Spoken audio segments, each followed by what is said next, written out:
మహాపరిశుద్ధుడైన మా కన్న తండ్రి, మహోన్నతుడ, దయగల దేవ, కృపగల ప్రభువా, మీ పవిత్ర నామానికి స్తుతులు స్తోత్రాలు చెల్లిస్తున్నాం. వచ్చినటువంటి పిల్లలందరినీ దీవించండి, మీ కృపలో వర్ధిల్లింపచేయండి, మీ సత్యముతో సంధించండి.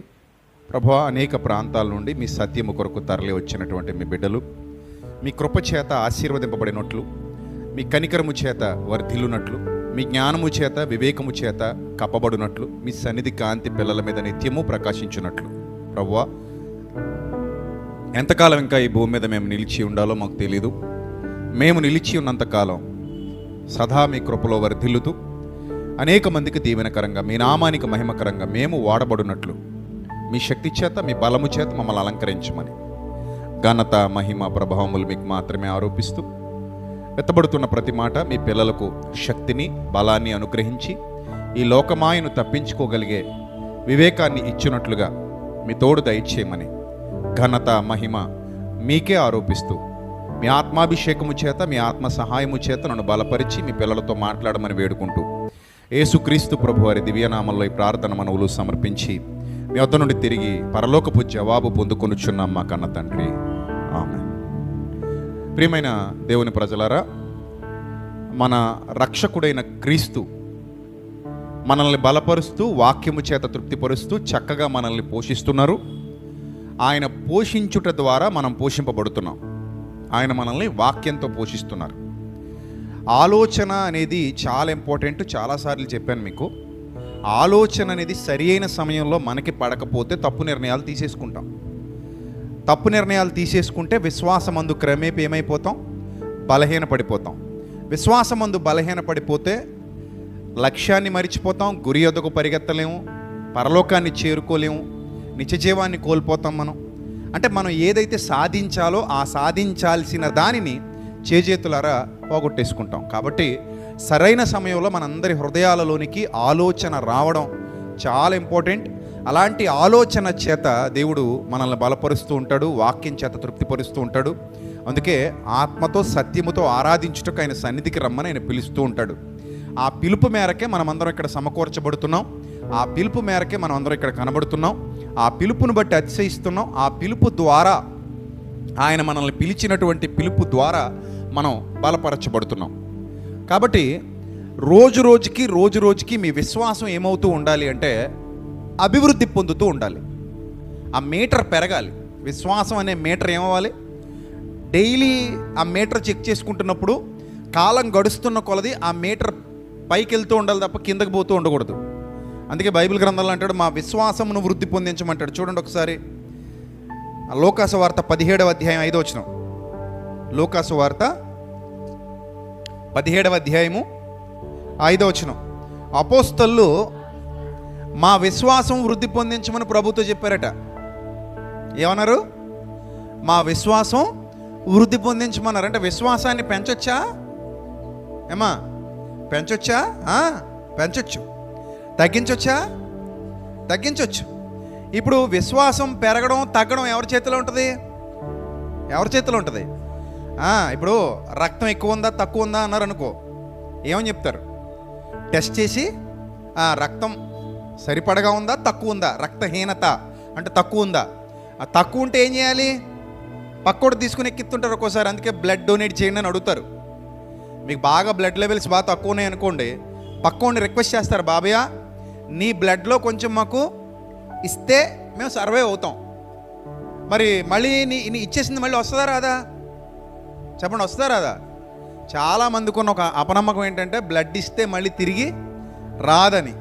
ఇప్పటికున్నారు మన పల్లె ప్రాంతాల్లో. కానీ అలా ఏమి ఉండదు. బ్లడ్ ఇస్తే మళ్ళీ ఏమవుతుంది? తిరిగి మళ్ళీ రీజనరేట్ అవుతుంది. మళ్ళీ మనకి తిరిగి వచ్చేస్తుంది. ఒక 3 నెలల్లో, ఒక 2-3 నెలల్లోనే మళ్ళీ మనం తిరిగి మళ్ళీ ఆ పూర్వస్థితికి వచ్చేస్తాం. బ్లడ్ అయితే డొనేట్ చేయొచ్చు, మరి విశ్వాసం డొనేట్ చేయగలమా?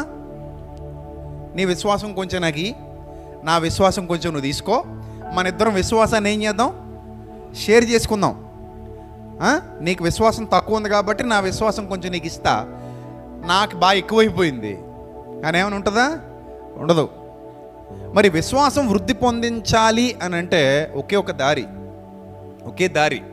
ఆ దారి ఏమిటంటే ప్రభువు మాట శ్రద్ధగా వినడం. అంతే. ప్రభు మాట ఎలా వినాలి? శ్రద్ధగా వినాలి. విశ్వాసం పెరగడానికి ఒకే ఒక్క సూత్రం, అదొక్కటే.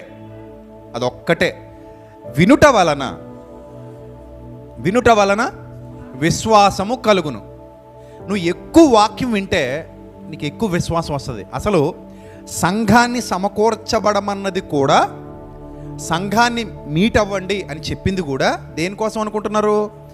విశ్వాసాన్ని పెంచుకోవడానికి. విశ్వాసం పెరగాలి అంటే భోజనం చేయాలి. మనకు తెలుసు కదా, తిండి కలిగితే కండ కలదోయ్, కండ కలవాడేను మనిషోయ్ అన్నాడు ఈ బాడీకి. తిండి బలాన్ని పెంచుతుంది, శక్తిని పెంచుతుంది. ఇన్ ద సేమ్ సెన్స్ వాక్యాన్ని భుజించిన వాళ్ళకి ఏం పెరుగుతుంది? విశ్వాసం పెరుగుతుంది. అందుకే వినుట వలన విశ్వాసం కలుగును. సంఘాలలో ఖచ్చితంగా ఉండాల్సింది సత్యవాక్యమే.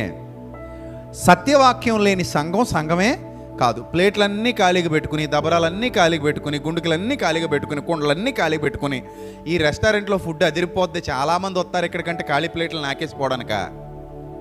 ఏముంది అక్కడ? ఫుడ్ ఉండాలా వద్దా? రెస్టారెంట్ అన్న తర్వాత ఉండాలిగా. సంఘం అన్నాక కూడా ఏముండాలి? సత్యవాక్యం ఉండాలి. సత్యవాక్యం ఎక్కడ సంపూర్ణంగా లభిస్తుందో అదే దేవుని సంఘం. ఎక్కడ సత్యవాక్యానికి చోట్లేదో, ఎక్కడ సత్యవాక్యం దొరకట్లేదో, ఎక్కడ వాక్యానికి విలువ లేకుండా అక్కర్లేని కథలు, అక్కర్లేని కాలక్షేపాలు, అక్కర్లేని విషయాలు ఎక్కువ కనబడుతున్నాయో అక్కడ సంఘం లేదు. అక్కడ విశ్వాసమందు డెవలప్ అవడం అనేది జరగదు. క్వాలిటీ ఫుడ్ క్వాలిటీ హెల్త్ ఇస్తుంది. క్వాలిటీ ఫుడ్ దొరకని చోట క్వాలిటీ హెల్త్ ఉండదు. అర్థమైందా? సో ఇప్పుడు మా విశ్వాసాన్ని వృద్ధి పొందించమని అడుగుతుంటే ప్రభు ఏమన్నారు చూడండి. ప్రభు, మీరు ఆవగింజంత విశ్వాసము గలవారైతే, ఆవగింజంత ఎంత ఉంటుంది కదా, చాలా చిన్నది. ఆవగింజంత అంటే ఇక్కడ విశ్వాసానికి పోలికలు చెబుతున్నప్పుడు మీ అందరికీ ఒక సీక్రెట్ అర్థం కావాలి. విశ్వాసానికి కూడా తక్కువ ఎక్కువలు ఉంటాయి. విశ్వాసంలో కూడా హెచ్చు తగ్గులు ఉంటాయి. కొందరికి ఎక్కువ ఉంటుంది, కొందరికి తక్కువ ఉంటుంది. అందుకే తక్కువ ఉన్న వాళ్ళని బలహీన విశ్వాసులు అన్నాడు.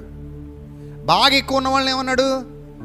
బలవంతులైన విశ్వాసులు అన్నాడు. ఈ బలానికి బలహీనతకి తేడా తెలుసుకోవాలి మనం. నీకు నువ్వు తెలుసుకుంటే, నీకు నువ్వు టెస్ట్ చేసుకుంటే అర్థమైపోద్ది.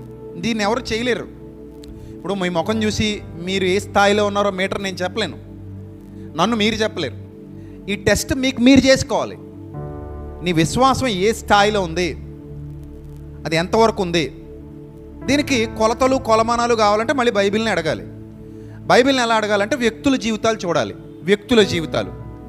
ఆ వ్యక్తుల జీవితాలు చూస్తే సింపుల్గా మీకు కొన్ని ఉదాహరణలు చెప్తాను. సింపుల్గా అవి ఎలా ఉంటాయంటే, వాక్యం చూసి నమ్మడం, వాక్యం విని నమ్మడం, లేదా దర్శనాన్ని చూసి నమ్మడం, లేదా కళను చూసి నమ్మడం. ఇవేవి కూడా రుజువులు కావు. అంటే ఇంకా వాళ్ళు అనుకున్నది కళ్ళ ముందుకి రాలేదు. ఒక దర్శనం వచ్చింది, ఒక కళ వచ్చింది, లేదా వాక్యం వినబడింది, ప్రవచనం వినబడింది. ఇవి వినేసిన తర్వాత అది నిలబడింది, చచ్చిపోకుండా నిలబడింది అంటే కారణం విశ్వాసం. ఇప్పుడు విత్తనం నాటుతాం, మట్టిలో విత్తనం నాటుతాం. నాటిన విత్తనం ఫలిస్తోంది చక్కగా అంటే అర్థం ఏమిటి? దానికి కావాల్సిన వాటర్ అందుతోంది, దానికి కావాల్సిన సూర్యరశ్మి అందుతోంది, దానిలో సత్తు ఉంది. ఆ మట్టిలో దానికి వచ్చిన సపోర్ట్ వల్ల తొందరగా అది గ్రో అయిపోయింది. అది అలా పెరుగుతూ మంచి మొక్కగా, ఏపుగా, ఇక చివరికి మహావృక్షంగా మారిపోయింది. అలాగే దేవుని మాట ప్రవచనం రూపంలో లభించింది అనుకుందాం. పాత నిబంధన నుంచి మీరు క్యాల్కులేట్ చేసుకోండి. కొంతమంది భక్తులకు ప్రవచనాల రూపంలో లభించింది, కొంతమంది భక్తులకేమో దర్శనాల రూపంలో లభించింది, కొంతమంది భక్తులకి కళల రూపంలో లభించింది, కళలు వచ్చాయి వాళ్ళకి. మరి కొంతమందికి నేరుగా భక్తులు వాక్యం చెప్పారు. ఆ వాక్యం విని వాళ్ళు నిరీక్షణ కలిగి జీవించడం మొదలుపెట్టారు. ఇలాగా విత్తనాలు అందరిలో పడ్డాయి. పడినటువంటి విత్తనాలు కొంతమందిలో మొలకెత్తాయి, కొంతమందిలో చచ్చిపోయాయి. కొంతమందిలో ఏమయ్యాయి? చచ్చిపోయాయి. అలా చచ్చిపోవడానికి గల కారణం ఏంటంటే వాళ్ళకి విశ్వాసం అనే సారం లేదు. విశ్వాసం అనే సారం లభించిన చోట వృద్ధి కలుగుతుంది. అది లోపల నీ అంతరంగంలో జరిగే ప్రక్రియ. దీన్ని ఎవ్వడూ నీకు రుజువు చూపించలేడు. ఉదాహరణకి అబ్రహాం ఉన్నాడు. ఆయన విశ్వాసులకే తండ్రిగా పిలువబడ్డాడు. అంటే ఆయన విశ్వాసపు స్థాయి ఆ రేంజ్లో ఉంది కాబట్టి ఏమన్నారు? ఆయన్ని విశ్వాసులకు తండ్రి అన్నారు. ఇప్పుడు అబ్రహాం గురించి మీరు ఆలోచన చేస్తే లేక 100 ఏళ్ల వయసులో పిల్లాడు పుట్టాడు. 100 ఏళ్ల వయసులో పిల్లాడు పుట్టాడు. దగ్గర 100 ఏళ్ల వయసు. ఈ 100 ఏళ్ల వయసులో పిల్లాడు పుట్టిన తర్వాత దేవుని స్వరం వినబడుతుంది. ఏమని వినబడుతుంది? నీకు ఒక్కడైన కుమారుని బలిచ్చే అని. అంతకుముందే దేవుడు ఒక మాట వచ్చింది ఈయన దగ్గరికి. ఏమనంటే, నీ సంతానాన్ని ఒక్కసారి నీకు చేతనైతే లెక్క పెట్టుకో, బయటికి పో, ఆకాశంలోకి చూడు, నైట్ టైం అక్కడ చాలా నక్షత్రాలు కనబడతాయి కదా, నీకు చేతనైతే నీకు ఓపిక ఉంటే లెక్క పెట్టుకో, నీ సంతానాన్ని నేను అలాగే ఏం చేస్తాను? విస్తరింపజేస్తాను. నీ సంతానం అలాగా మల్టిప్లై అయిపోతారు, అలా పెరుగుతూ పోతారు.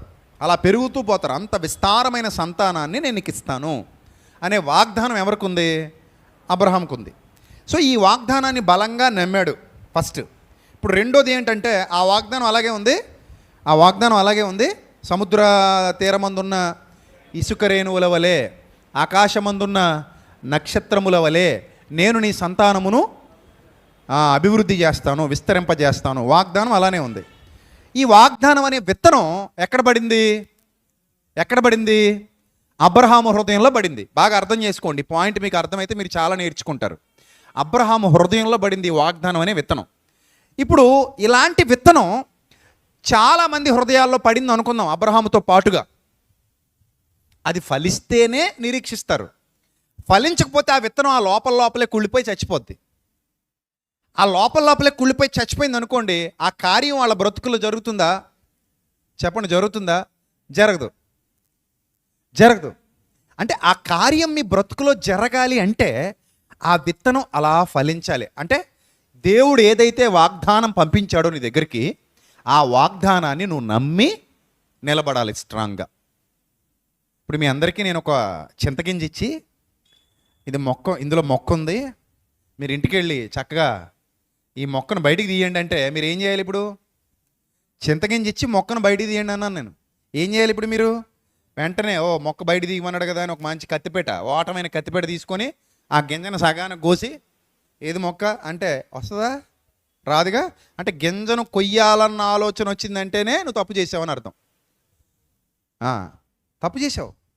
సో అలా కాదు. ఇప్పుడు గింజను బయట తీయాలి అన్నప్పుడు గింజ నీ చేతికి ఇచ్చినప్పుడు చుట్టూ తిప్పి చూసి వస్తుందా చస్తుందా అని చెప్పి పొద్దున కప్పెట్టి సాయంత్రం మళ్ళీ తవ్వి మళ్ళీ తీసి ఇంకా రాలా, మళ్ళీ కప్పెట్టి మళ్ళీ రేపు పొద్దున మళ్ళీ తవ్వి బయట తీసి ఇంకా రాలా, మళ్ళీ కప్పెట్టి మళ్ళీ సాయంత్రం మళ్ళీ బయట తీసి ఇంకా రాలా, ఇంకొచ్చేలా చచ్చేలా లేదు. కానీ ఇది అరగదీసి అట్టసెమ్మ ఆడుకుందాం అనుకో.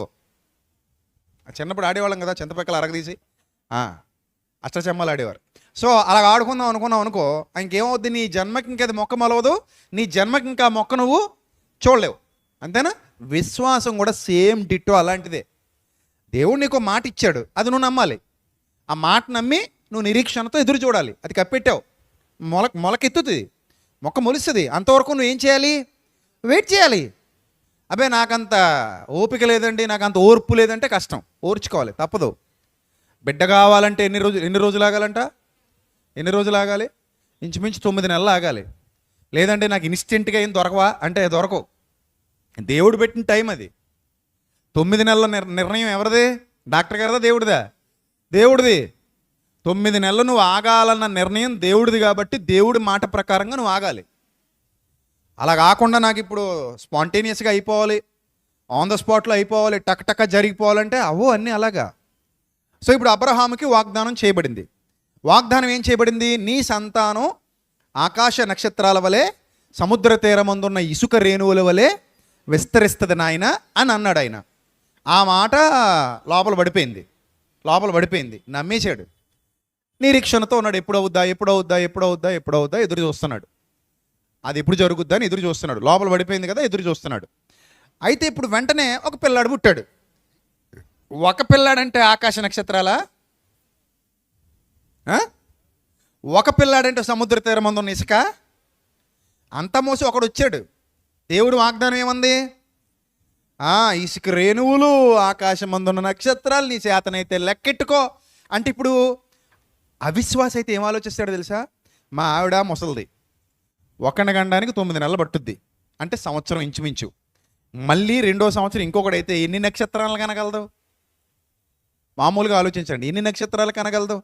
మహా అయితే ఓ 90 ఏళ్ళ వృద్ధురాలు 10 ఏళ్ళు కష్టపడితే అది దైవశక్తి వల్ల, లేకపోతే 90 ఏళ్ళ వృద్ధురాలు ఇప్పుడు బతికొండడమే అసాధ్యం. 90 ఏళ్ల పాటు బతకడం అంటే ఇంక మామూలు రికార్డు కాదు, అదేదో పెద్ద రికార్డే. ఇప్పుడు ఏమన్నా 90 ఏళ్ళు ఎక్కడన్నా కనబడితే వాళ్ళు చాలా పెద్ద రికార్డు సాధించినట్టు. 60కే ఆల్అవుట్ అయిపోతున్నాం మనం. 60 దాకా దేక్కుంటే వెళ్ళేసరికే ఏమైపోతుంది? ఆల్అవుట్. 30-40కే ముసలోళ్ళు అయిపోయి కూర్చున్నారు చాలామంది. కుర్రాళ్ళు నవ్వు వస్తుంది నాకు కొంతమంది కుర్రాళ్ళని చూస్తుంటే. 30 ఏళ్ళు 40 ఏళ్ళు ఒకడు అంటాడు మోకాళ్ళ నొప్పులు అంటాడు, ఒకడికి 32 ఏళ్ళు షుగర్ అంట, ఒకడికి 30 ఏళ్ళు బీపీ అట, ఒకడికేమో నడుము నొప్పి, ఒకరికేమో మోకాళ్ళ నొప్పి, ఒకరికేమో తలకాయ పోటు, ఒకరికేమో కళ్ళు కనబడి సావట్లేదు. మీ వయసులేంద్ర నాయన 30 ఏళ్ళు 40 ఏళ్ళు 30 ఏళ్ళు 40 ఏళ్ళకి ఎలా ఉండాలి అసలు? మీరు కింగిల్లా ఉండాలి. కానీ 30 ఏళ్ళు 40 ఏళ్ళకి అయిపోయారు రిటైర్మెంట్కి వచ్చేసినే ఉన్నట్టు ఊగిపోతున్నారు అప్పుడే.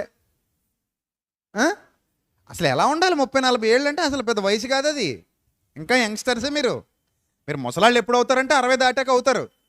60 దాటాక చెప్పండి నేను ముసలిదాన్నని, 60 దాటాక చెప్పండి నేను ముసలాడినని, అప్పటిదాకా చెప్పకండి. అప్పటిదాకా మీరు కుర్రాళ్లే. అర్థమైందా? అలా ఉండాలంటే మరి ఏం చేయాలి? పునాది గట్టిగా వేసుకోవాలి, స్ట్రాంగ్గా ఉండాలి. తిండి ఏంటి, యాక్టివిటీస్ ఏంటి, బ్రెయిన్ లోపల ఆలోచన విధానం ఏంటి, అన్నీ కూడా యాక్టివ్గా ఉండాలి, కొంచెం దృఢంగా ఉండాలి, శక్తి కలిగి ఉండాలి, బలం కలిగి ఉండాలి కదా. సో ఇప్పుడు అబ్రహాం గారు అలాగ ఆలోచిస్తే 90 ఏళ్ల వయసులో 10 మందిని కంటే ఆకాశ నక్షత్రాలా? మరి 100 మందిని కంటే పోనీ ఆకాశ నక్షత్రాలా? 100 వేసుకోండి. ఇస్సాకులు 100 మంది పుట్టారు అనుకుందాం. శారాకి ఎంతమంది? 100 మంది. 100 మంది ఇస్సాకులు పుడితే ఆకాశ నక్షత్రాలా? పోనీ 1000 మంది పుట్టారు అనుకుందాం, ఊహకే కదా. 1000 మంది పుట్టారు అనుకుందాం ఒక శారాకి, ఆకాశ నక్షత్రాలా? సముద్ర తీరమందల ఇసుక అది కాదు కదా. ఇప్పుడు ఎప్పుడైనా నమ్ముతాడా? మీరైతే నమ్ముతారా చెప్పండి? మీరైతే నమ్ముతారా? మీ ఆవిడ వయసు 90 ఏళ్ళు ఇప్పుడు, లేదు మీ వయసే 90 ఏళ్ళు, పిల్లలు లేరు. ఈ 90 ఏళ్ళు ఎవరు లేరు? పిల్లలు లేరు, గొడ్రాలుగానే బతికేశారు. ఆయన ఒక రకంగా ఆయన కూడా పిల్లలు లేరు కదా, ఆయన కూడా గొడ్రాలే.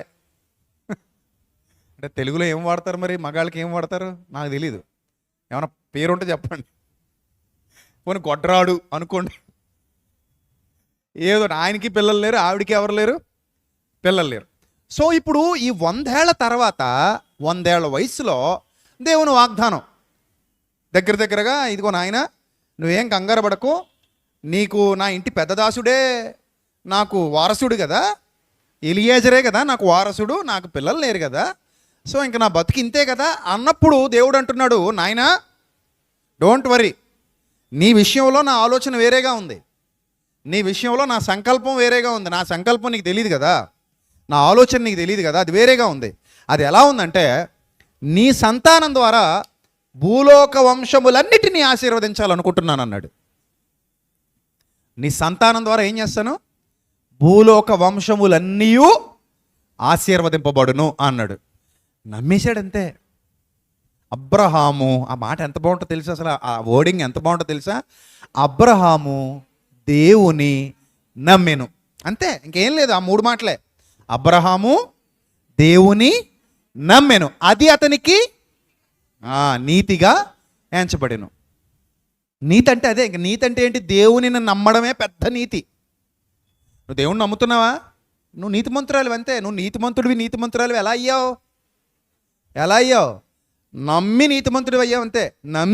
నమ్మినోళ్ళు నీతిమంతులు అవుతున్నారు. దేవునిని ఎవరైతే హృదయపూర్వకంగా నమ్ముతున్నారో వాళ్లకు ఆయన నీతి ఆపాదించబడుతోంది. అబ్రహాము దేవుని ఏమైను నమ్మెను, అది అతనికి నీతిగా ఎంచబడిను. ఆయన ఎంచుతున్నాడు. సో అంతే, నమ్మేశాడు. ఇప్పుడు మనమైతే ఏమయ్యా నీ వయసు ఎంత? 100, మీ ఆవిడ వయసు ఎంత? 90. ఇప్పుడు ఏంటది ఆ వాగ్దానం ఏమంది? ఆకాశ నక్షత్రాలు సముద్ర తీరమందలి ఇసుక. మీదటికి ఈ సంవత్సరం మరలొస్తా. నువ్వు ఎందుకు నవ్వుతున్నావు? నేను నవ్వలేదు బాబయ్య. నువ్వు నవ్వావు, నోరుమయ్య అన్నట్టుంది అక్కడ. అబద్ధాలు చెప్పకు. నువ్వేం చేసావు? నవ్వావు. నేను నవ్వలేదు అంటుంది. లేదు, నువ్వు నవ్వావు. ఎందుకు నవ్వు వచ్చింది నీకు? ఏంటి ముసలిది కంటదా? 90 ఏళ్ళు ఒకటికే దిక్కులేదు. ఏమంటున్నావు నువ్వు? ఆకాశ నక్షత్రాలు అంటున్నావు, సముద్ర తీరం మందున్న ఇసుక. గుప్పిడి ఇసుక అంటేనే మన తరం కాదు. గుప్పిడి ఇసుక అంటేనే ఎన్ని ఉంటాయి అందులో? గుప్పిడి ఇసుక అంటేనే లక్షల్లో ఉంటాయి, కోట్లల్లో కదా. కనీసం లక్షల్లో ఉంటాయి గుప్పిడి ఇసుక అంటే. అలాంటిది నువ్వు సముద్ర తీరం అందున్న బీచ్లో ఉన్న ఇసుక అంతా అని చెప్తున్నావు నువ్వు. అంత పోలిక నాకు చెప్తున్నావు. నేను చూస్తే గర్భము ఉడికిపోయిన దాననే, స్త్రీ ధర్మము నిలిచిపోయిన దానని నేను. స్త్రీ ధర్మం నిలిచిపోయిన ఆవిడతో, స్త్రీ ధర్మం పురుష ధర్మం నిలిచిపోయిన వ్యక్తితో, ఒక పక్క స్త్రీ ధర్మం నిలిచిపోయింది, ఒక పక్క పురుష ధర్మం నిలిచిపోయింది. ఈ రెండూ నిలిచిపోయిన వారితో నువ్వేం చెప్తున్నావు? నేను నీకు బిడ్డలనిస్తా, మీదటికి ఈ సంవత్సరమున మరలా వస్తాం, అప్పుడు నీ ఒడిలో ఎవరుంటారు? కుమారుడు ఉంటాడు. అంతే. మీదటికి ఈ సంవత్సరం మరలా వచ్చేసరికి నీ దగ్గర ఎవడు ఉంటారు? కుమారుడు ఉంటాడు. ఇలాంటి వాగ్దానాలన్నీ చేసేస్తే అబ్రహాము నమ్మేశాడండి. అసలు ఎక్కడ డౌట్ పడలేదు. ఎందుకంటే అబ్రహాముకి తెలిసిందల్లా ఒకటే, దేవునికి అసాధ్యమైనది ఏదైనానో కలదా. అంతే అంతే. ఆయనకు అసాధ్యమైనది ఏదైనానో కలదా. ఆయనకు అసాధ్యమైనది ఏది కూడా లేదు. ఆయన ఏమీ లేని స్థితిలో నుండి సమస్తాన్ని సృష్టించినవాడు. ఏమీ లేని చోట సమస్తాన్ని కలుగజేసినవాడు. ఆయన మాటతో కలుగజేశాడు సమస్తాన్ని. కలుగునుగాక అంటే ఏమైంది? కలిగింది. శూన్యంలో నుండి సమస్తాన్ని తీసుకొచ్చాడు. ఏమీ లేని చోట సమస్తాన్ని తీసుకొచ్చాడు. దానికి ఏ మెటీరియల్ వాడాడంటే, ఏ మెటీరియల్? చపాతీ చేయాలంటే గోధుమ పిండి వాడాలంటావు. గోధుమ పిండి లేకుండా చపాతీ అవుతుందా అంటే అవ్వదు కదా. ఖచ్చితంగా చపాతీ చేసుకునే ప్రతి ఒక్కరు దేని మీద ఆధారపడతారు? ముడి పదార్థాలు గోధుమ పిండి మీద ఆధారపడతారు. మరి గోధుమ పిండి కావాలంటే దేని మీద ఆధారపడాలి? గోధుమల మీద ఆధారపడాలి.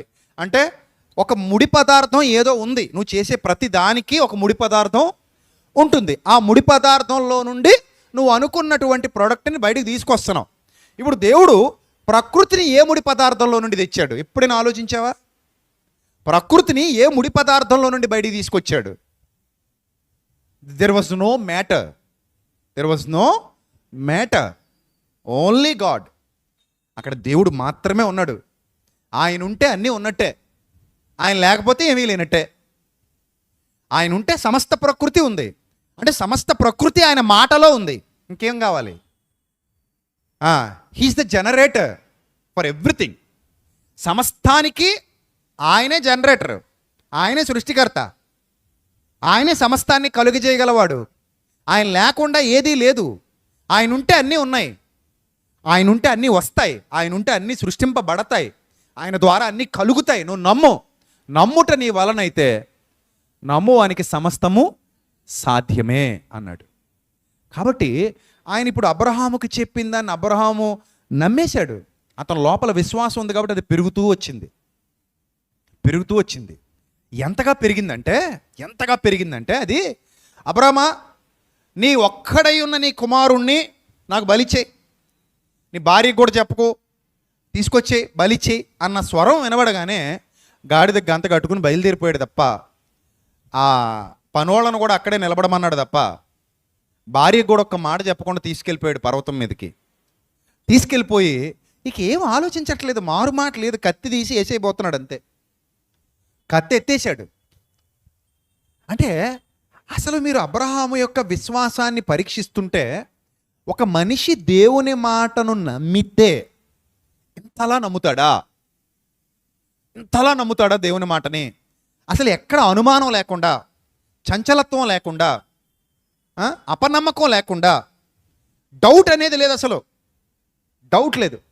డౌట్ లేకుండా అంత బలంగా, అంత ప్రగాఢమైన విశ్వాసం కలిగి, అంత బలమైన ఆలోచన విధానం కలిగి, నా తండ్రి వెళ్ళమన్నాడు, నా తండ్రి ఇచ్చేయమన్నాడు, ఇచ్చేస్తున్నాను. మరి ఎందుకు అంత విశ్వాసం అంటే, దేవుడు చెప్పిన మాట, నీ సంతానము ఆకాశ నక్షత్రముల వలె విస్తరింపబడతారు, నో డౌట్. రోమపత్రిక 4వ అధ్యాయంలో పౌలు భక్తుడు కూడా అబ్రహామును గురించి ఏం రాస్తాడంటే చాలా అద్భుతంగా రాస్తాడు. రోమపత్రిక 4వ అధ్యాయము,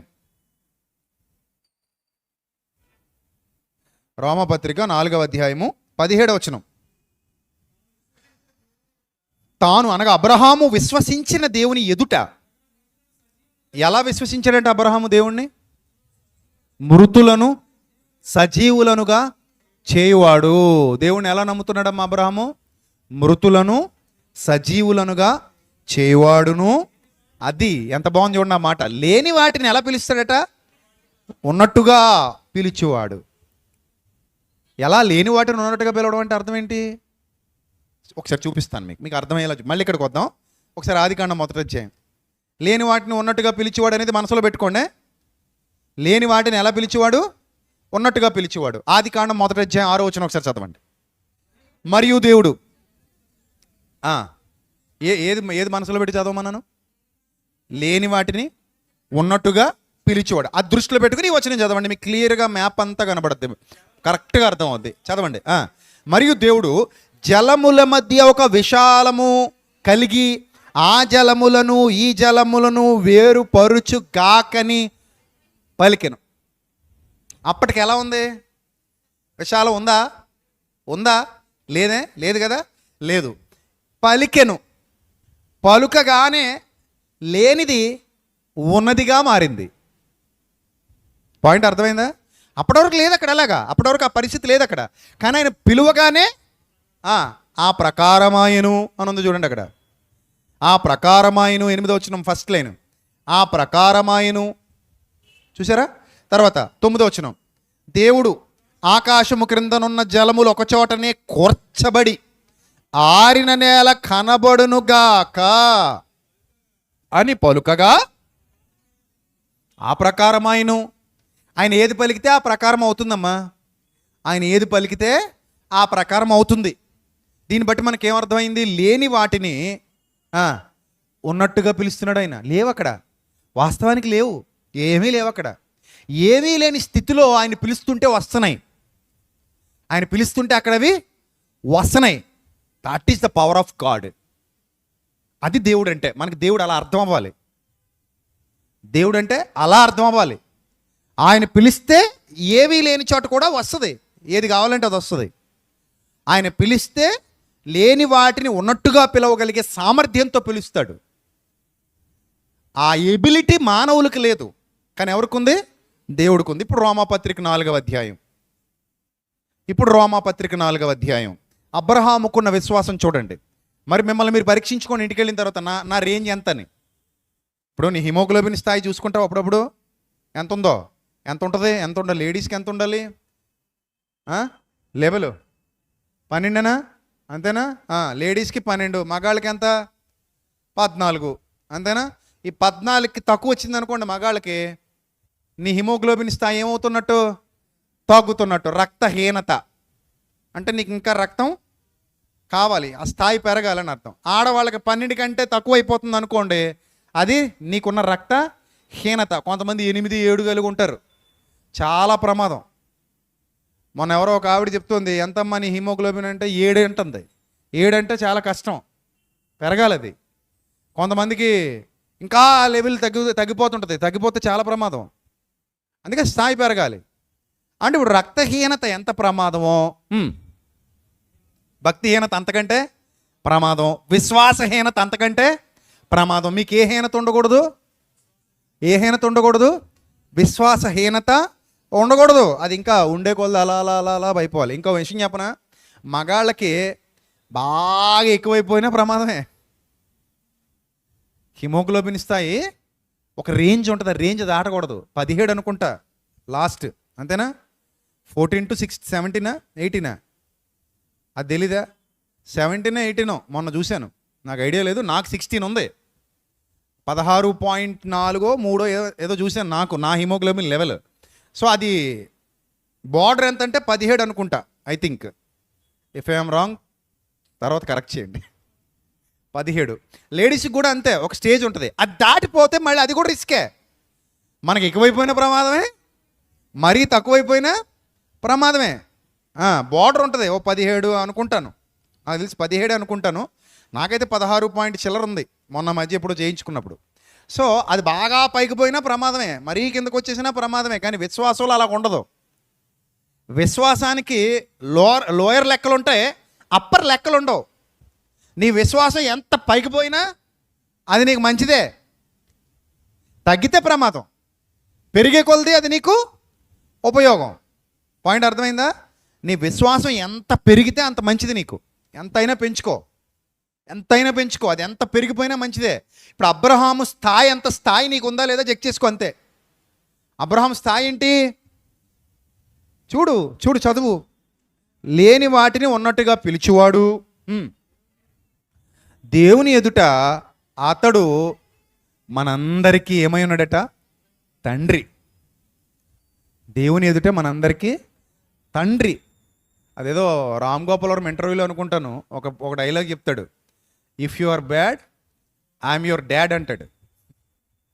నువ్వు బాగా చెడ్డడు అయితే నేను ఎవరినట? నీకు తండ్రిలు అంటుండని. అంటే if you are bad I'm your dad అట. అదొక చెడ్డ స్లోగన్, సమాజంలో వినిపించే ఒక చెడ్డ స్లోగన్. ఇప్పుడు అబ్రహాం గారి డైలాగ్ కూడా సేమ్ అలాంటిదే, కానీ ఆ వెర్షన్లో ఉండదు. అబ్రహాం గారి డైలాగ్ ఏంటంటే, నువ్వు విశ్వాసి అయితే, అంటే నువ్వు విశ్వాసంలో ఒక స్థాయికి వెళ్ళిపోతే నేను నీకు బాబుని అంటున్నాడు ఆయన. అంటే నువ్వు విశ్వాసంలో బాగా అప్పర్ స్టేజ్లో ఉన్నానండి అని ఒకవేళ అబ్రహాం గారి ముందుకెళ్ళి చెప్తే, అబ్రహాం గారు అంటాడు, నాయన నువ్వు విశ్వాసంలో నీ స్థాయి ఆ రేంజ్ అయితే నేను మీ నాన్న నన్ను గుర్తెట్టుకో అంటాడు. అంటే ఆయనది నీకంటే అప్పర్ అనమాట, నీకంటే గొప్ప స్థాయి, నీకంటే గొప్ప రేంజ్. ఆ స్థాయిలో ఆయన ఉన్నాడని నీకు చెప్తున్నాడు. అందుకే ఇక్కడ దేవుడు కూడా, ఆయన చెప్పట్లేదు, దేవుడే చెప్తున్నాడు. ఏమని చెప్తున్నాడు? చదవండి. దేవుని ఎదుట అతడు మనకందరికీ ఏమై ఉన్నాడు? తండ్రి అయి ఉన్నాడు. ఇందును గూర్చి నిన్ను అనేక జనములకు తండ్రిగా నియమించి తినని వ్రాయబడి ఉన్నది. చూడండి, తండ్రిగా అంటే అర్థం ఏంటి? దేనికి తండ్రి? విశ్వాసానికి. అంతే. తండ్రి అంటే భౌతికంగా కాదు, విశ్వాసులకు తండ్రి. విశ్వాసులు అంటే కేవలం ఇశ్రాయేలీలు కాదు. పాత నిబంధనలో కొన్ని రెఫరెన్సెస్ ఉంటాయి. నేను మిమ్మల్ని ఎన్నుకున్నాను, మీరు మా జనాంగం, నా స్వకీయ జనాంగం, నా స్వకీయ సంపాద్యం, మీరు నా పిల్లలు, నా వారసులు, ఇవన్నీ చూసి ఇప్పటికీ మూర్ఖులు కొంతమంది సోషల్ మీడియాలో మన వీడియోల క్రింద కామెంట్లు పెడుతుంటారు. నేను చెప్పిన విషయాల క్రింద ఏమనంటే, అన్నయ్య మీరు ఇశ్రాయేలీలను ఎందుకు తక్కువ చేసి మాట్లాడుతున్నారు? ఇశ్రాయేలీలు అంటే ఎవరు అనుకుంటున్నారు మీరు? వాళ్ళు సెపరేట్, వాళ్ళు ఎన్నుకొనబడ్డారు, వాళ్ళు మామూలు కాదు. వాళ్ళు అంత గొప్పోళ్ళు ఇంత గొప్పోళ్ళు, వీళ్ళు పిచ్చోళ్ళు కాకపోతే ఇంకా వాళ్ళకి మారు మనసారి అలా. ఇశ్రాయేలీలు అంటే నువ్వు ఎలా తీసుకుంటావు? వాళ్ళని ఏ కొలతల్లో తీసుకుంటావు? ఇశ్రాయేలీలు ఎప్పుడూ ఒకళ్ళే ఉండరు. ఇశ్రాయేలీలు తరానికి ఏమవుతుంటారు? మారుతుంటారు. ఇప్పుడు ఈ తరం మారు మనసు పొందకుండా చచ్చింది. ఇంక వీళ్ళు ప్రత్యేకింపబడిన వాళ్ళేనా నీ దృష్టిలో? పుట్టేవాళ్ళు పుడుతున్నారు, చచ్చేవాళ్ళు చస్తున్నారు. ఇప్పుడు ఈ తరంలో ఎవడో మారు మనసు పొందాల, ఈ తరంలో ఎవరో క్రీస్తుని అంగీకరించాలి, వాళ్ళందరూ చచ్చిపోయారు. ఇప్పుడు వాళ్ళ ప్రత్యేకింపబడిన వాళ్ళు అంటావా? ఇప్పుడు వాళ్ళు ఎక్కడికి వెళ్తారు చెప్పు నువ్వు నాకు? ఇప్పుడు క్రీస్తుని అంగీకరించకుండా ద్వేషించి, తిట్టి, దూషించి చచ్చిపోయారు ఇశ్రాయేలీలు ఈ తరంలో. పోయారు, అందరూ పోయారు. ఎక్కడ పోయారు ఇప్పుడు వాళ్ళు? పరలోకం పోయారా? అసలు కామన్ సెన్స్ లేదు కొంతమందికి. ఎవరైనా మారితేనే దేవుని సంతానం. మారు మనసు పొంది పాపాన్ని విడిచిపెట్టి రక్షణలో అడుగు పెడితేనే ఎవరి పిల్లలుగా ఎంచబడతారు? దేవుని పిల్లలుగా, అబ్రహాం సంతానంగా ఎంచబడతారు. వాళ్ళు ఇశ్రాయేలీలే అవ్వక్కర్లేదు, ఏ జనాంగమైనా పర్లేదు. ఆ క్వాలిటీ కనబడాలి దేవుడికి, అంతే. ఆ క్వాలిటీ కనబడాలి. ఇశ్రాయేలీలు అయినంత మాత్రాన మారు మనసు లేకపోతే పరలోకం ఇచ్చేస్తాడా? ఇశ్రాయేలీలు అయినంత మాత్రాన క్రీస్తు లేకుండా దేవుని సన్నిధికి వెళ్ళిపోగలరా? ఇశ్రాయేలీలు అయినంత మాత్రాన ప్రభువును రక్షకుడిగా అంగీకరించకుండా, మారు మనసు బాప్తిస్మం పొందకుండా, వాళ్ళు పాపక్షమాపణ పొందకుండా నిత్యజీవానికి వెళ్ళిపోతారా? అవ్వదు. అయినా ఇప్పుడు యూదుడని, గ్రీసు దేశస్థుడని ఏ భేదము లేదు. ఇశ్రాయేలీయుడని చెప్పుకోవడానికి అవకాశం ఏమీ లేదు. ఇక్కడ ఎవరైనా ఒకటే, రక్షణ మస్ట్ అండ్ షుడ్గా కావాలి, ప్రభు ద్వారానే పరలోకం పోవాలి. కాబట్టి ఆ పాత నిబంధన వచనాలు కొన్ని చదివి అక్కడే ఆగిపోయినటువంటి కొంతమంది అజ్ఞానులు అనాలి వాళ్ళని. మొన్న ఒక వీడియో మాట్లాడాను, ఏది ఇశ్రాయేల్కి సంబంధించి ఒక షార్ట్ మెసేజ్ ఏదో పెట్టాం. నిద్ర మత్తుగల మనస్సు ఉంది వాళ్ళకి, వాళ్ళు ఎప్పటికీ కొత్త నిబంధనని స్వీకరించరు, కొత్త నిబంధన అంగీకరించరు. నువ్వు ఒక వెళ్ళి వాళ్ళ కొత్త నిబంధన గురించి కానీ చెప్పావు అనుకో, మాది కాదంటారు. యేసుప్రభుని నమ్ముతారా అంటే అసలు ఆయన మాకు సంబంధం లేదంటారు, నమ్మరా ఆయన్ని. మరి వీళ్ళందరూ ప్రత్యేకింపబడినోళ్ళ, వీళ్ళందరూ ఏర్పరచబడినోళ్ళ, వీళ్ళందరూ సెపరేట్ పీపులా? అరే ఎప్పటికి మారుతారు మన వాళ్ళు? నాకు అర్థం కావట్లా. ఏదో ఇశ్రాయేలీలు అంటే దేవుళ్ళలాగా, వాళ్ళే అసలైన దేవుని పిల్లలు అన్నట్టు, వాళ్ళు మాత్రమే దేవుని చేత ఎన్నుకొనబడిన వారు అన్నట్టు.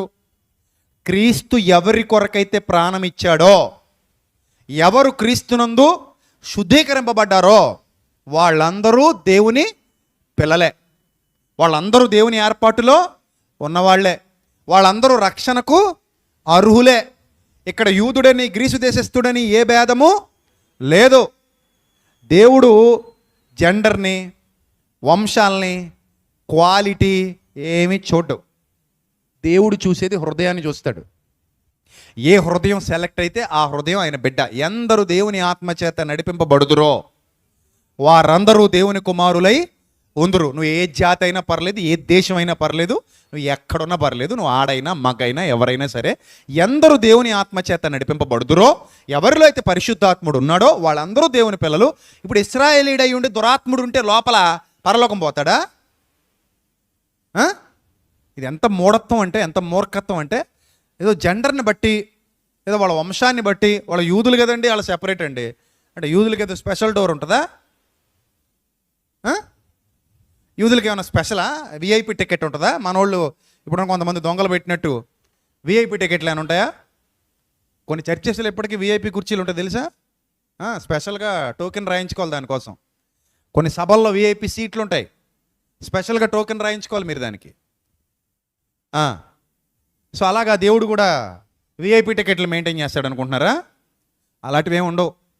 నువ్వు విశ్వాసివైతే నువ్వు కూడా అబ్రహాము కుమారుడివే. ఎతడును అబ్రహాము కుమారుడే అన్నాడు. ఎవరిని?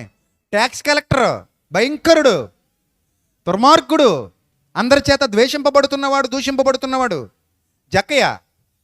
ఇతడు కూడా అబ్రహాము కుమారుడే, నో డౌట్ అన్నాడు. అంతే, అతను కూడా తీసుకొచ్చేసాడు. అది నువ్వు ఎవరైనా ఆయనకి అనవసరం. నువ్వు మనిషివి, నీకు హృదయం ఉంది, నిన్ను దేవుడు ప్రేమిస్తున్నాడు, పిలుస్తున్నాడు. పిలుపుకు లోబడిన ప్రతి ఒక్కరూ దేవుని పిల్లలే. పిలుపుకు విధేయత చూపించిన ప్రతి ఒక్కరూ దేవుని సంతానమే. ఇందులో స్త్రీ అని, పురుషుడని, సితియనుడని, యూదుడని ఏ భేదము లేదు, ఏ భేదం లేదు. సో కాబట్టి ఇక్కడ అబ్రహాము యూదులకు మాత్రమే తండ్రా, విశ్వాసులందరికీ తండ్రా? ఇప్పుడు విశ్వాసులంటే యూదులు మాత్రమేనా, మనం కూడానా? మళ్ళీ విశ్వాసుల్లో మనకి యూదులకి ఏమైనా ఉంటాయా? విఐపి సీట్లు ఉంటాయా? ఉండవు. యూదుడివైనా, యూదేతరుడివైనా, ఎవరివైనా రక్షణ సంకల్పంలోకి వస్తే ఆ రక్షణ సంకల్పంలోని పరిస్థితిని బట్టి నీకు పరలోకాన్ని వారసత్వంగా ఇస్తాడు తప్ప నీ వంశం, నీ బ్లడ్, నీ కులం, నీ మతం, నీ జాతి ఇవన్నీ ప్రభువు చోటు. అవన్నీ ప్రభువుకు అవసరం లేదు. కాబట్టి ఇశ్రాయేలీలు మనకంటే గొప్పోళ్ళు అనే మూఢ విశ్వాసంలో నుంచి క్రైస్తవ్యం ముందు బయటికి రావాలి.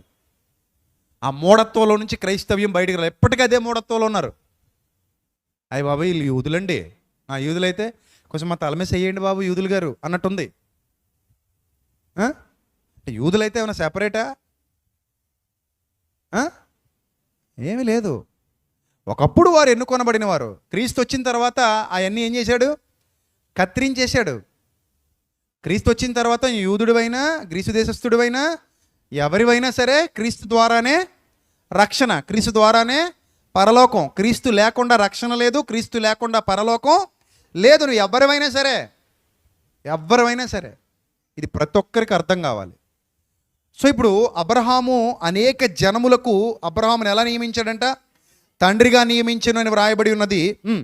ఇప్పుడు 18వ వచనం, నీ సంతానము ఇలాగు ఉండునని చెప్పిన దానిని బట్టి తాననేక జనములకు తండ్రి అగునట్లు ఆ మాట అండర్లైన్ చేసుకోండి.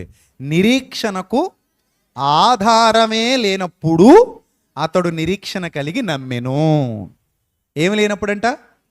అసలు ఆధారమే లేదు. ఇంతకీ జరిగిందా అండి? అబ్రహాముకి చేసిన వాగ్దానం నెరవేరిందా? నెరవేరిందా? ఎలా నెరవేరింది? ఎలా నెరవేరింది? ఎవరి ద్వారా నెరవేరింది? యేసు ద్వారా నెరవేరింది. యేసు ప్రభు ద్వారా నెరవేరింది. ఇప్పుడు క్రీస్తు ద్వారా పిల్లలైన వాళ్ళందరూ ఎవరికి సంతానంగా పిలువబడుతున్నారు? అబ్రహాము సంతానంగా. దేనిని బట్టి సంతానం అయ్యారు? విశ్వాసమును బట్టి. ఆయన ఎవరికి తండ్రిగా పిలువబడుతున్నాడు? విశ్వాసులకు. అంటే ఇప్పుడు విశ్వాసులు రావాలి, అబ్రహాం సంతానంలో నుంచి రావాలి. ఈ విశ్వాసులు, అబ్రహాం సంతానం నుండి వచ్చిన విశ్వాసులందరూ ఎవరికి పిల్లలైపోతారు? అబ్రహాముకు పిల్లలైపోతారు. ఇదే ఆయనకి ఇవ్వబడినటువంటి వాగ్దానం. ఇస్సాకును బట్టి కాదు ఆ వాగ్దానం, క్రీస్తుని బట్టి. గలతీ పత్రిక చూడండి ఒకసారి. గలతీ పత్రిక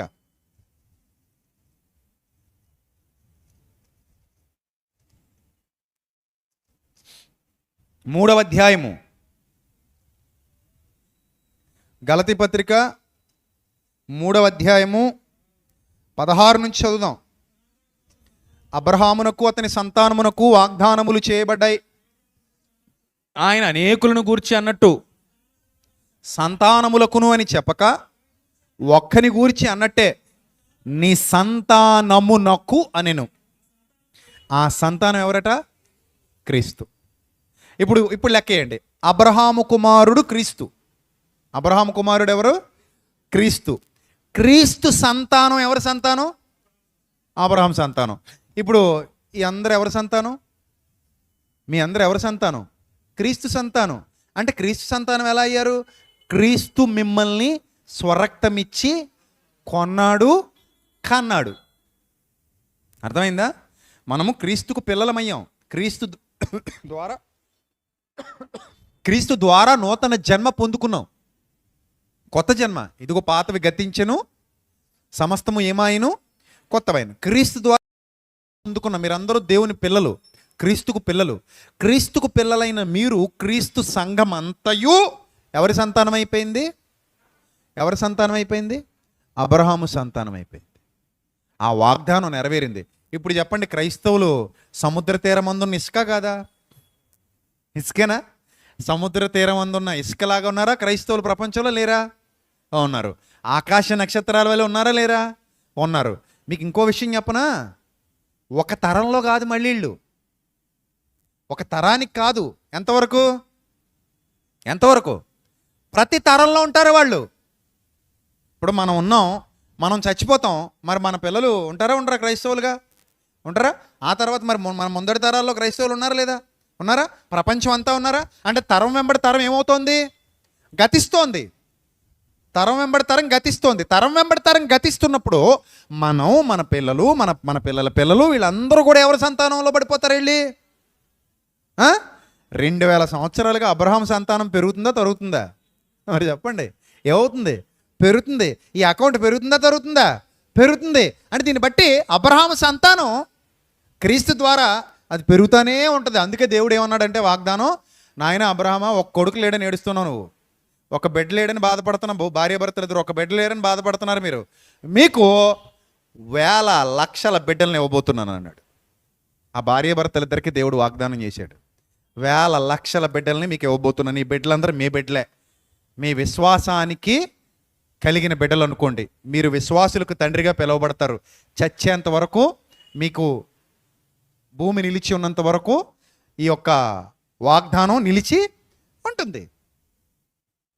అందుకే కొత్త నిబంధనలో కూడా లాజరు చనిపోయి వెళ్ళి ఎవరి రొమ్మున అనుకున్నాడని రాయబడింది. మరి అసలు అబ్రహాం రొమ్మున ఎందుకు అనుకోవాలి? మోషే రొమ్మున అనుకున్నాను రాయచ్చుగా. అదే ఇస్సాకు రొమ్మున అనుకున్నాను రాయచ్చుగా. యాకోబు రొమ్మున అనుకున్నాను రాయచ్చుగా. వాళ్ళు కూడా ఉన్నారుగా అక్కడ. వాళ్ళు ఉన్నారు లేదా? ఉన్నారు. మరి వాళ్ళ రొమ్మున ఆనుకొని నేను రాయకుండా ఏమని రాశాడు? అబ్రహాము రొమ్మున ఆనుకొని. ఎందుకు అబ్రహాము రొమ్మున ఆనుకొని నేను రాస్తున్నాడు? విశ్వాసులకు తండ్రి. దేవుడు ఒకసారి ఇచ్చాడా, ఇంక తీసాడమ్మా. మీరు గుర్తుపెట్టుకోండి, దేవుడు ఒకసారి వాగ్దానం చేశాడా, సమస్య లేదు, తీసుకోడు. నువ్వే పోగొట్టుకోవాలి తప్ప ఆయన తీసుకోడు. ఇంకా నీకు ఏదైనా ఇచ్చాడా, గుర్తుపెట్టుకో, నీకు రక్షణ ఇచ్చాడు, తీసేసుకుంటాడా నీ రక్షణని? మరి ఎప్పుడు పోతుంది అది? నువ్వు పోగొట్టుకుంటే పోద్ది, నువ్వు పోగొట్టుకుంటే పోద్ది. అంతే తప్ప ఆయన నీ రక్షణను ఎప్పుడు తిరిగి తీసుకోడు. ఒకసారి నిన్ను పిలిచాడా, ఆ పిలుపుకు నువ్వు లోబడ్డావా, నిన్ను హెచ్చిస్తూనే ఉంటాడు తప్ప తగ్గించడు. నిన్ను దీవిస్తూనే ఉంటాడు తప్ప తగ్గించడు. నిన్ను బలపరుస్తూనే ఉంటాడు తప్ప నీ బలాన్ని బలహీనపరచడు. ఆయన ఎప్పుడూ నిన్ను మోసం చేసేవాడు కాడు. ఆయన ఎంతైనను నమ్మదగినవాడు. దేవుడు ఎంతైనను నమ్మదగినవాడు. ఆయన నిన్ను మోసగించువాడు కాడు. ఆయన అబద్ధమాడ నేరని వాడు. దేవునికున్న లక్షణం ఏంటంటే ఆయనలో అబద్ధమాడే గుణం ఎంత మాత్రం లేదు. ఆయన అవునంటే అవును, కాదంటే కాదు. మనుషుల్ని పుట్టించాడు, బ్రతికింపజేస్తున్నాడు, కొంత ఆయుష్కాలం ఇచ్చాడు, తిరిగి తీసుకుంటున్నాడు. అక్కడ మరలా అందరినీ ఒక్కటి చేయబోతున్నాడు. అక్కడ మనం యుగయుగాలు ఆయనతో కలిసి ఉండబోతున్నాం. ఒక మహాలోకాన్ని మనకి వాగ్దానం చేశాడు. అది దేవుని పిలుపు, అది దేవుని ఏర్పాటు, అది దేవుని కృప. కాబట్టి ఇప్పుడు కిందకి చదువుదాం. నిరీక్షణకు ఆధారమే లేనప్పుడు అతడు నిరీక్షణ కలిగి నమ్మెను. 19వ వచనం. మరియు అతడు విశ్వాసమందు, అది అండర్లైన్ చేసుకోండి. మరియు అతడు ఎందులో బలహీనత రాలేదంట?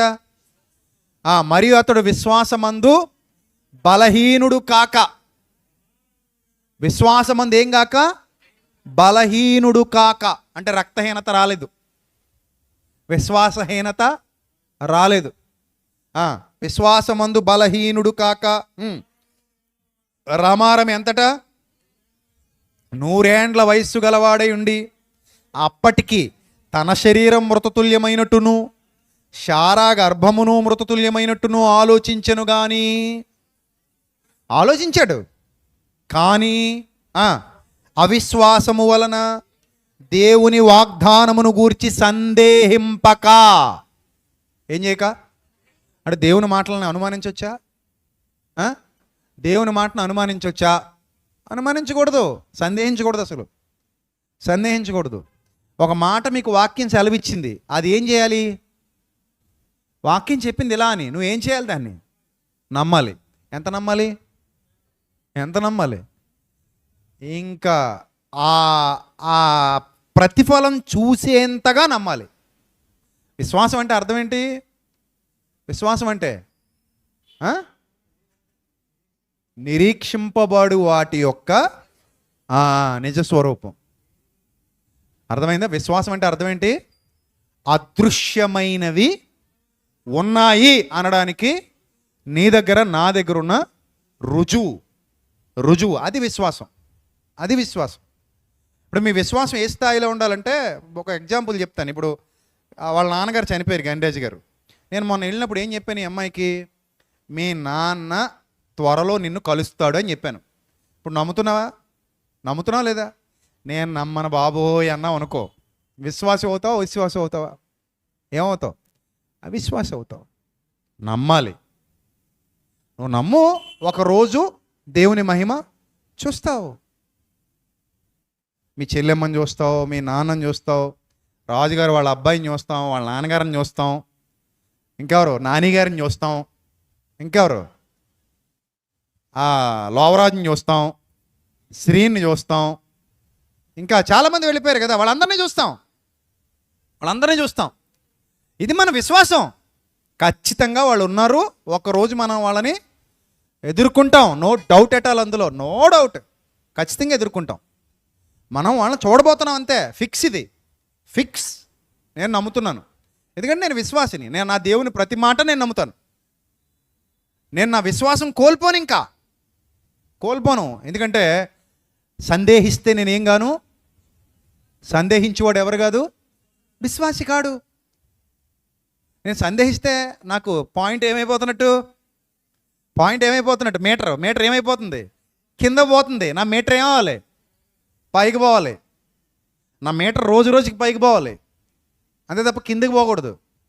సో ఇక్కడ రాయబడిన మాట చూడండి, 100 ఏళ్ల వయసు, నిరీక్షణ. అసలు ఆధారం ఉందా? మీరు చెప్పండి. నేను మిమ్మల్ని అడుగుతున్నాను, అబ్రహాముని పక్కన పెట్టండి. మీరైతే నమ్ముతారా? నమ్మమంటున్నారు కదా, అందుకే మీరు తండ్రి అవ్వలేదు, ఆయన అయ్యాడు. మరి అంతే కదా, నమ్ముతారా అని అంటే ఏమన్నారు? అన్నారు గుమ్మడికాయ ఊపినట్టు అస్సలు నమ్మవండి. మేమైతే నమ్మవండి. ఎలా నమ్ముతామండి?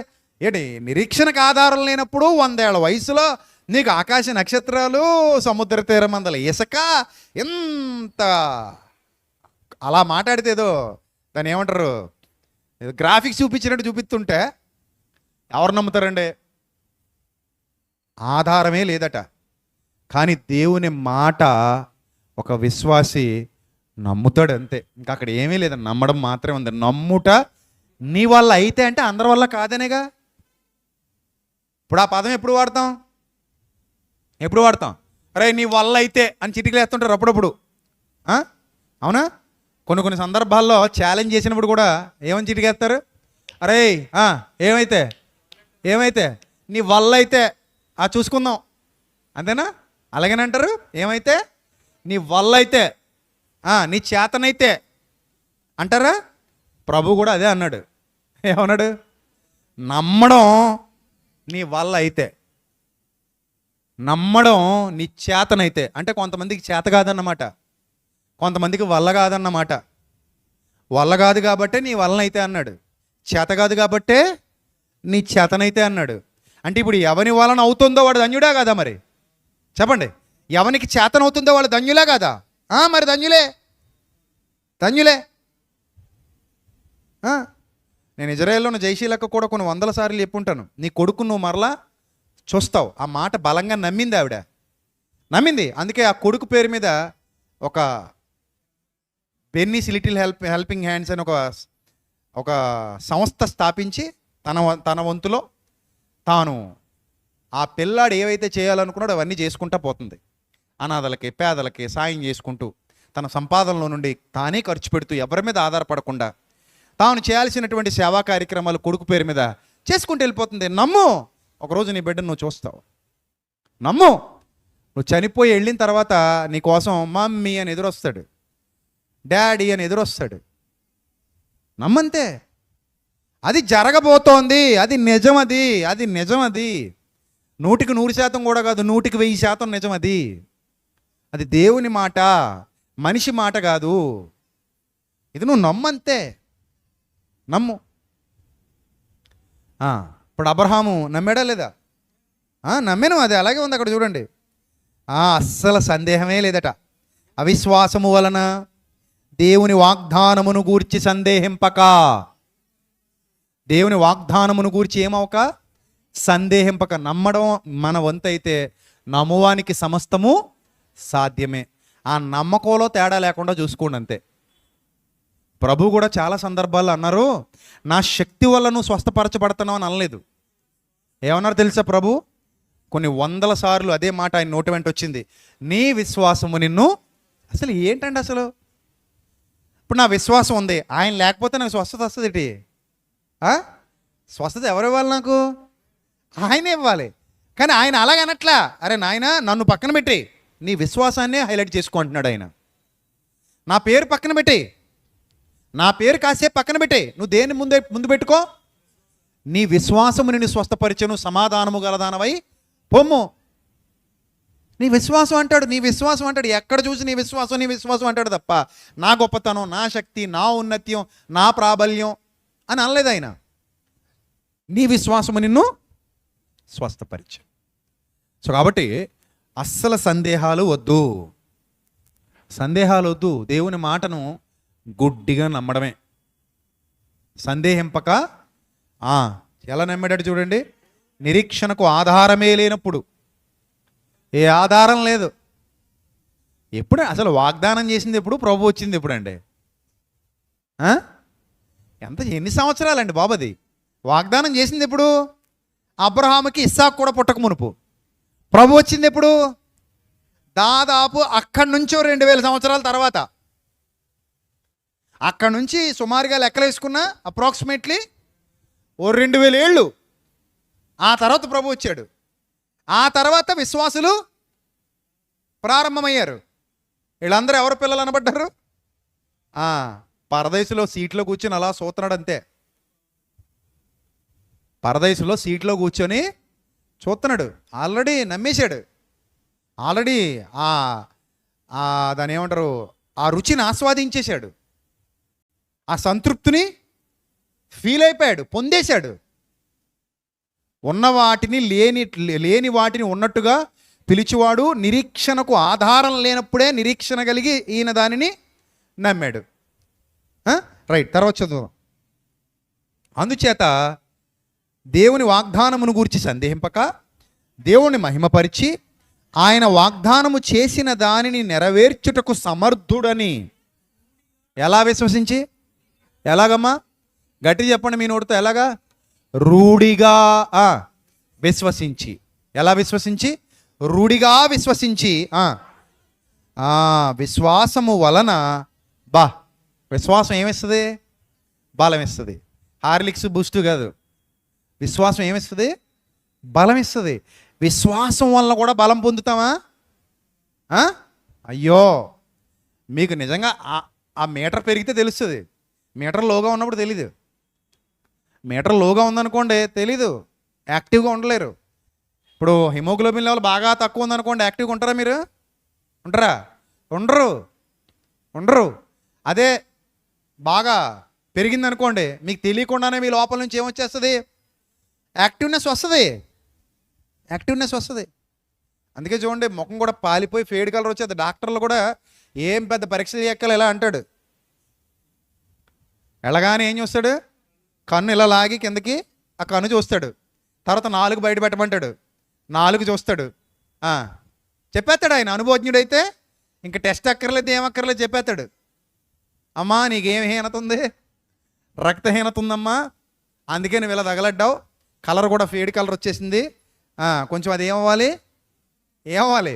ఇంప్రూవ్ అవ్వాలమ్మా, కొంచెం పెరగాలమ్మా అంటాడు. అలాగే మన బ్రతుకు చూసి కూడా చెప్పేయచ్చు. నువ్వు విశ్వాసివా అవిశ్వాసివా నీకే తెలిసిపోద్ది, ఎవరో చెప్పక్కర్లా, నీకు తెలిసిపోద్ది. అది నీ మైండ్ చెప్పేస్తుంది.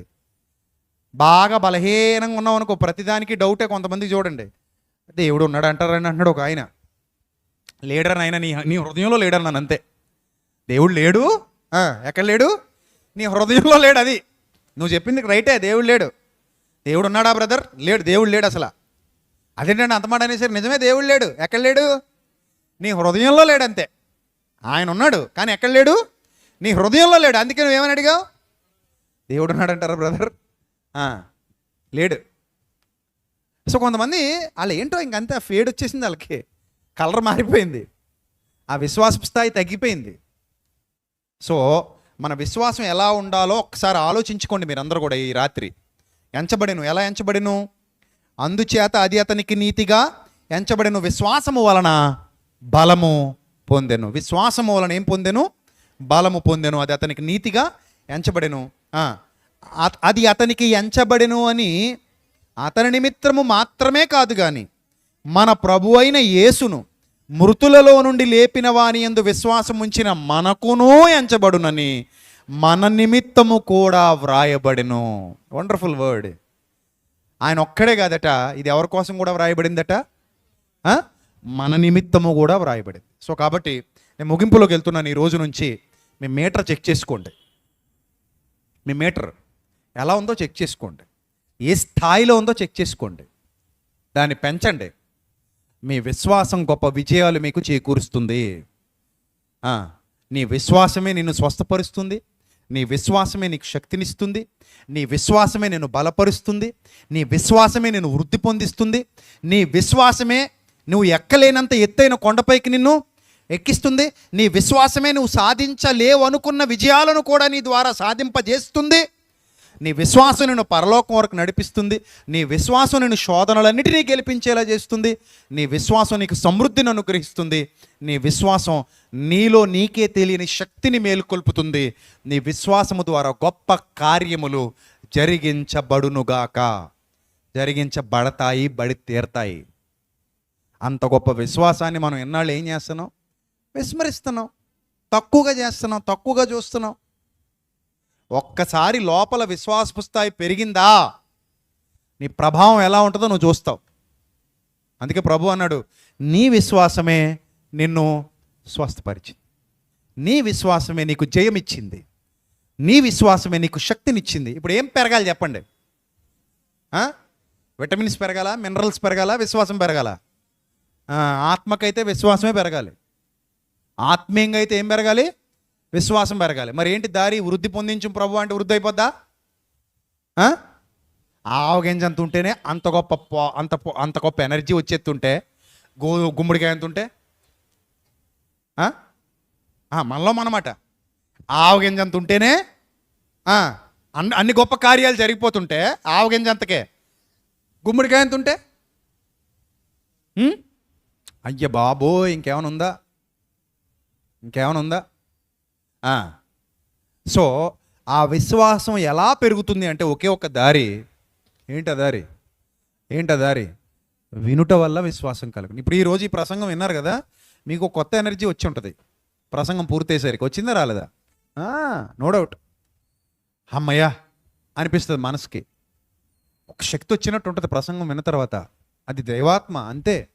ఆత్మశక్తి అలానే ఉంటుంది. పరిశుద్ధాత్ముడు ఆత్మతో సత్యముతో ఆరాధించే క్రమంలో దేవుని వాక్యం మనతో మాట్లాడుతూ ఉంటే మనకి ఎక్కడా లేని ఎనర్జీ వచ్చేద్ది, ఎక్కడా లేని బలం వచ్చేద్ది. నా దేవుడు నాకు ఉన్నాడు చాలు అనిపించేస్తుంది. నాకు ఈ లోకంలో నాతో ఎవరు లేకపోయినా పర్లేదు, నాతో ఎవరున్నారు? నా తండ్రి ఉన్నాడు చాలు, నా దేవుడు ఉన్నాడు చాలు, నా ప్రభువు ఉన్నాడు చాలు అని అనిపిస్తుంది. ఆ శక్తి ఆ బలం ఎక్కడి నుంచి వస్తాయంటే మన లోపల నుండి ఉత్పత్తి అయ్యే విశ్వాసం.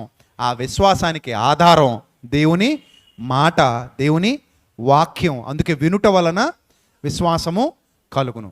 నిజంగా విశ్వాసం లోపల వృద్ధి పొందితే చచ్చిపోవాలన్న ఆలోచనలు అసలు రావు. బతకాలన్న ఆలోచనలు వస్తాయి, బతికించాలన్న ఆలోచనలు వస్తాయి. నా ద్వారా ఇంకా అనేక మందిని బతికింపజేయబోతున్నాను అన్న భావన కలుగుతుంది. ఆ భావన కలుగుతుంది. అలాగే ఇంకా నాకు ఎప్పటికీ తగ్గదు బాబోయ్ అన్న ఆలోచన రాదు. ఇది త్వరలోనే తీసివేయబడబోతుంది. త్వరలో నేను ఇంకా మరింత ఆరోగ్యవంతుడిగా దేవుని పనిలో వాడబడబోతున్నాను, మరింత ఆరోగ్యవంతురాలిగా దేవుని పనిలో వాడబడబోతున్నాను, మరింత గొప్ప జీవితం నా కళ్ళ ముందు ఉంది, మరింత గొప్ప జీవితాన్ని నేను నా కళ్ళతో చూడబోతున్నాను. ఇది శాశ్వతం కాదు. ఒక విశ్వాసి ఎప్పుడు అంటాడు ఈ పరిస్థితి శాశ్వతం కాదు, ఈ పరిస్థితి కొంతకాలం మాత్రమే. ఇది ఎవరి నోట్లోంచి వచ్చే మాట? ఒక విశ్వాసి నోట్లో నుంచి వచ్చే మాట. ఈ పరిస్థితి శాశ్వతం కాదు, ఇది కొంతకాలం మాత్రమే. త్వరలో ఒక గొప్ప అద్భుతాన్ని నేను చూడబోతున్నాను, త్వరలో ఒక గొప్ప జీవితాన్ని నేను చూడబోతున్నాను, త్వరలో ఒక గొప్ప ఆనందాన్ని నేను పొందబోతున్నాను, ఒక గొప్ప సంతోషానికి నేను వారసురాల్ని కాబోతున్నాను. ఒక విశ్వాసి నోట్లో నుంచి ఇలాంటి మాటలు వస్తాయి. అవిశ్వాసి అంతా అయిపోయింది అంటాడు. విశ్వాసి ఏమంటాడో తెలుసా? ఇప్పుడే మొదలైంది, ఇక్కడ నుంచి మొదలైంది అంటాడు. యోబు అంతా అయిపోయింది అన్నాడా? ఇక్కడ నుంచి మొదలవుతుంది అన్నాడా? చూసారా? శోధింపబడిన మీదట నేను ఎలా మారుతాను? సువర్ణంగా మారుతాను. ఇక్కడ నుంచి మొదలవుతుంది, ఇంకేం అయిపోలేదన్నాడు విశ్వాసిగా. అవిశ్వాసే చెప్తాడు అంతా అయిపోయిందని. మొద్దులో నుండి కూడా ఏమొస్తుంది? చిగురు వస్తుంది. అది విశ్వాసి లక్షణం. బొగ్గులో నుండి కూడా వజ్రం వస్తుంది. అది విశ్వాసి చూసే దృష్టికోణం. విశ్వాసి దృష్టికోణం అలా ఉంటుంది. బొగ్గులో నుండి కూడా ఏమొస్తుంది? వజ్రం వస్తుంది. లోకం బొగ్గును మాత్రమే చూడగలదు, విశ్వాసి అందులో ఉన్న వజ్రాన్ని చూడగలడు. లోకం గొంగళ పురుగును మాత్రమే చూడగలదు, విశ్వాసి అందులో ఉన్న సీతాకు ఒక చిలుకను చూస్తాడు, ఆ ఎగిరే లక్షణాన్ని చూస్తాడు. లోకం మామూలు విత్తనాన్ని చూడగలదు, విశ్వాసి మహావృక్షాన్ని చూడగలడు. అది విశ్వాసికి అవిశ్వాసికి ఉన్న తేడా. సో నువ్వు విశ్వాసిగా ఉంటావా అవిశ్వాసిగా ఉంటావా నిర్ణయం నీదే. విశ్వాసాన్ని పెంచుకోవాలంటే సత్యవాక్యం ఒకటే ఆధారం. ఎక్కువగా విను, ఎక్కువగా నేర్చుకో, ఎక్కువ విశ్వాసిగా బలాన్ని పొందుకో. విశ్వాసం ఎంత పెరిగినా మంచిదే. అందుకే మా విశ్వాసమును వృద్ధి పొందించు. నువ్వు కూడా దేవుణ్ణి అదే అడుగు. తలలు వంచండి, ప్రార్థన చేసుకుందాం. మహాపరిశుద్ధుడైన మా కన్న తండ్రి, మహోన్నతుడ, దయగల దేవ, కృపగల ప్రభువ, ఇంతవరకు మీ పిల్లలతో సూటిగా మాట్లాడినందుకు స్తోత్రం తండ్రి. వెత్తబడిన వాక్యం అక్క చెల్లెమ్మలందరి హృదయాలలో, అన్నదమ్ములందరి హృదయాలలో 30 60 100 ఫలింపజేయండి. వారు విని విడిచిపెట్టే గుంపులో గాక విన్న వాక్యమును అనుసరించి జీవించగలిగే భాగ్యాన్ని ప్రసాదించమని, మీ శక్తి చేత, మీ బలము చేత పిల్లలందరినీ అలంకరించమని. ప్రభా, వారిలో ఒకవేళ ఎవరిలో అయినా బలహీనమైన విశ్వాసం ఉందేమో, వారు వెంటనే ఈ వాక్యం ద్వారా బలపరచబడి తమ విశ్వాసాన్ని పెంచుకుంటూ ఏదైతే వారు చూడాలనుకుంటున్నారో అది ఇప్పుడే చూచున్నట్లుగా, ఏదైతే వారు అనుభవించాలనుకుంటున్నది ఇప్పుడే అనుభవించినట్లుగా, ఏదైతే వారు పొందాలనుకుంటున్నది ఇప్పుడే పొంది ఉన్నట్లుగా అలాంటి గొప్ప విశ్వాసపు స్థాయి మీ పిల్లల హృదయాలలో ఉంచండి. వారు వారి కుటుంబాలు వర్ధిల్లునట్లుగా మీ సహాయమును అనుగ్రహించండి. మీ సన్నిధాన వర్తనకు నిలువబెట్టి సంఘమునకు, సంఘ విశ్వాసులందరికీ తోడుగా ఉండమని, అలాగే ఇంకా రాజమండ్రి పట్టణంలో అనేక మందికి దీవెనకరంగా మీ నామానికి మహిమకరంగా మమ్మల్ని వాడుకోమని, ఇక్కడ జరుగుతున్న పరిచర్య ఇంకా ఘనముగా జరిగించమని వేడుకుంటూ, ఇంకా అనేక మందిని మీ సన్నిధి కాంతికి దగ్గర చేసి వారిలోని అవిశ్వాసాన్ని తొలగించడానికి మీ సేవలో ఇంకా మమ్మల్ని బలంగా వాడుకోమని ప్రాధేయపడుతూ, ప్రభా ఈ పరిచర్యను మీ దయగల హస్తాల క్రింద వర్ధిల్లింపజేస్తున్నందుకు కృతజ్ఞత స్తుతి స్తోత్రములు చెల్లిస్తూ, పిల్లలందరి హృదయాలు ఎరిగిన దేవుడవు, వారి హృదయవాంఛలు నెరవేర్చమని ప్రాధేయపడుతూ, క్రీస్తు నామంలో లైవ్లో వీక్షిస్తున్న వారిని కూడా మీ దయగల హస్తాలకు అప్పగిస్తూ వారి హృదయవాంఛలు నెరవేర్చమని వేడుకుంటే ప్రార్థన మనవులు సమర్పించి మీ వద్ద నుండి బలమైన జవాబు, పరలోకపు జవాబు పొందుకొనుచున్నాం మా కన్న తండ్రి. Amen, amen.